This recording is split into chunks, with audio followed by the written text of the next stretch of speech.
Hello, my name is Amanda Rohr. This is my research comparison video. Come on. Ooh. There we go.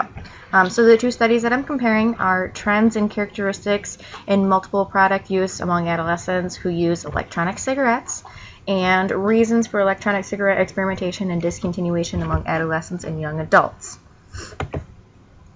The strongest study which I found of the six, and this was a difficult choice to make because I felt like I had a couple that I could have used in its place, is the trends and characteristics in multiple product use. The reasons why is because it had the largest sample group. It was a national survey of 101 participants, 101,000 participants. National survey was given out, so there was no bias in school selection processes or anything like that. It had the longest duration, which was 4 years. It was from 2011 to 2015. It had the 95% confidence intervals, which some of my other studies had a 90% CIs.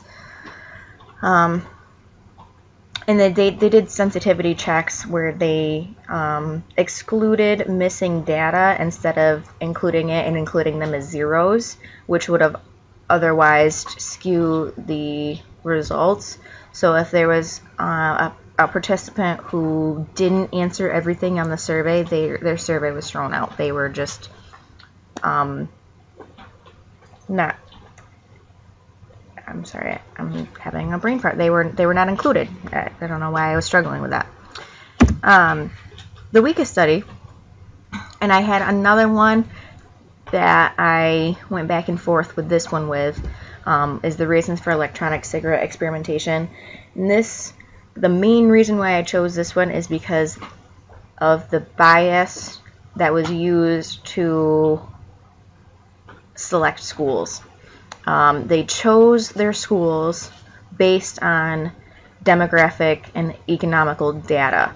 So they purposely chose schools that were in a certain area and consisted of certain race or population to give these surveys to, whereas every single one of my other studies used some sort of random sampling or were a national study.